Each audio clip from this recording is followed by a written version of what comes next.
രണ്ടാം പിണറായി സർക്കാരിന്റെ അവസാന സമ്പൂർണ്ണ ബജറ്റിൽ കോട്ടയത്തിന് നിറയെ പ്രതീക്ഷ. കഴിഞ്ഞ ബജറ്റിൽ പ്രഖ്യാപിച്ച ഭൂരിഭാഗം പദ്ധതികൾക്കും തുടക്കം കുറിക്കാൻ സാധിച്ചെങ്കിലും പല പദ്ധതികളും ഇപ്പോഴും പാതിവഴിയിലാണ്. ചിലത് പ്രഖ്യാപനങ്ങളിൽ മാത്രം ഒതുങ്ങി.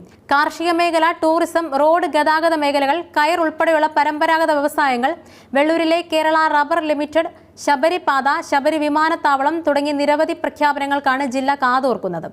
റബ്ബർ കർഷകർക്കുള്ള വില സ്ഥിരതാ ഫണ്ടിനുള്ള തുക അനുവദിക്കുമെന്നുള്ള വലിയ പ്രതീക്ഷയിലാണ് കർഷകർ. അതേപോലെ റബ്ബറിന് 250 രൂപ താങ്ങുവില പ്രഖ്യാപിക്കണമെന്നുള്ള വളരെ കാലമായുള്ള ആവശ്യവും കർഷകർ ഇത്തവണ പ്രതീക്ഷിക്കുന്നുണ്ട്. വെള്ളൂരിലെ കേരള റബ്ബർ ലിമിറ്റഡ് കമ്പനിയുടെ തുടർ പ്രവർത്തനങ്ങൾക്കുള്ള ഫണ്ടും കർഷകർ പ്രതീക്ഷിക്കുന്നുണ്ട്. റബ്ബറിൽ നിന്നും മൂല്യവർദ്ധിത ഉൽപ്പന്നങ്ങൾ നിർമ്മിക്കുന്ന കമ്പനിയുടെ പുതിയ പ്രോജക്റ്റും ബജറ്റിൽ പ്രഖ്യാപിച്ചേക്കും. നെല്ല് സംഭരണത്തിലെ പോരായ്മകളും മറ്റും പരിഹരിച്ച് സംഭരിച്ച നെല്ലിലുള്ള പൈസ നൽകണമെന്ന നെൽ കർഷകരുടെ ആവശ്യത്തിനും ബജറ്റിൽ പരിഹാരമുണ്ടായേക്കും. റബ്ബർ നെൽ മേഖലയിലെ കർഷകർ ഉൾപ്പെടെയുള്ള നിരവധി പേരുമായി ധനമന്ത്രി ചർച്ച നടത്തിയിരുന്നു. കേരള നെല്ല് സംഭരണ, സംസ്കരണ, വിപണന സഹകരണ സംഘത്തിന് ബജറ്റിൽ കൂടുതൽ തുക അനുവദിച്ചാൽ കർഷകർക്ക് വളരെയധികം പ്രയോജനപ്പെടും. ഏറ്റുമാനൂരിലും കുമരകത്തും ഫയർ സ്റ്റേഷൻ, കുമരകത്തെ ആഗോള ടൂറിസം കേന്ദ്രമാക്കാനുള്ള പദ്ധതികൾ, ഇലവീഴ പൂഞ്ചിറയിൽ വികസന പദ്ധതികൾ, Kanjirappally bypass, Kaduthuruthy bypass, medical കോളേജിൽ പുതിയ ബ്ലോക്ക് തുടങ്ങിയ പുതിയ പദ്ധതികൾ ബജറ്റിൽ ഉണ്ടാകുമെന്നാണ് എല്ലാവരും പ്രതീക്ഷിക്കുന്നത്. അങ്കമാലി, എരുമേലി, ശബരിപാതയ്ക്ക് ത്രികക്ഷി കരാറിൽ ഒപ്പിടാൻ തയ്യാറാകുമെന്നാണ് എല്ലാവരും കാതോർക്കുന്നത്.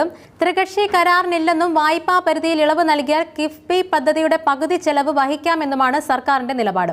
എന്നാൽ ഇക്കാര്യം കേന്ദ്ര റെയിൽവേ മന്ത്രാലയത്തിൽ അറിയിക്കുന്നതിൽ സർക്കാരിന് വീഴ്ചയുണ്ടായിട്ടുണ്ട്. എല്ലാ ബജറ്റിലും ശബരിപാതയുടെ കാര്യം പരാമർശിക്കുന്നതാണ്. ഇത്തവണ ത്രികക്ഷി കരാർ ഒപ്പിടുമോ എന്നാണ് എല്ലാവരും ഉറ്റുനോക്കുന്നത്. ശബരിമല ഗ്രീൻഫീൽഡ് വിമാനത്താവളം സ്ഥാപിക്കുന്നതുമായി ബന്ധപ്പെട്ട് സാധ്യതാ പഠനത്തിന് പദ്ധതി രേഖ തയ്യാറാക്കുന്നതിനായി 1.85 കോടി രൂപയാണ് കഴിഞ്ഞ ബജറ്റിൽ അനുവദിച്ചത്. ഇതിൽ പ്രകാരം പദ്ധതി രേഖയും സ്ഥലം ഏറ്റെടുക്കാൻ ഉൾപ്പെടെയുള്ള കാര്യങ്ങളിലേക്ക് പ്രവർത്തനങ്ങൾ നീങ്ങി. തുടർ പ്രവർത്തനങ്ങൾക്ക് ബജറ്റിൽ തുകയുണ്ടാകുമെന്നാണ് പ്രതീക്ഷ. മാത്രമല്ല, കഴിഞ്ഞ ബജറ്റിലെ പല പദ്ധതികളും പ്രഖ്യാപനങ്ങൾ മാത്രമായി, ചിലത് പാതി വഴിയിലും. മീനച്ചിലാറ്റിൽ അരുണാപുരത്ത് ചെറിയ ഡാമും റെഗുലേറ്റർ കം ബ്രിഡ്ജും നിർമ്മിക്കുന്നതിന് 3 കോടി രൂപ കഴിഞ്ഞ ബജറ്റിൽ അനുവദിച്ചെങ്കിലും പ്രോജക്ട് റിപ്പോർട്ടും മറ്റും സമർപ്പിച്ചതല്ലാതെ ഒരു ഇഞ്ച് പോലും പദ്ധതി കാര്യത്തിൽ മുന്നോട്ട് പോയില്ല. പരമ്പരാഗത വ്യവസായ മേഖലയായ കയർ മേഖലയെ പുനരുജ്ജീവിപ്പിക്കുമെന്നും ആധുനികവൽക്കരിക്കുമെന്നും പ്രഖ്യാപിച്ചെങ്കിലും കാര്യമായ നടപടികൾ ഉണ്ടായില്ല. വേമ്പനാട്ട് കായൽ ടൂറിസം പദ്ധതിക്ക് സോളാർ ബോട്ട് അനുവദിച്ചെങ്കിലും ബോട്ട് എത്തിയില്ല.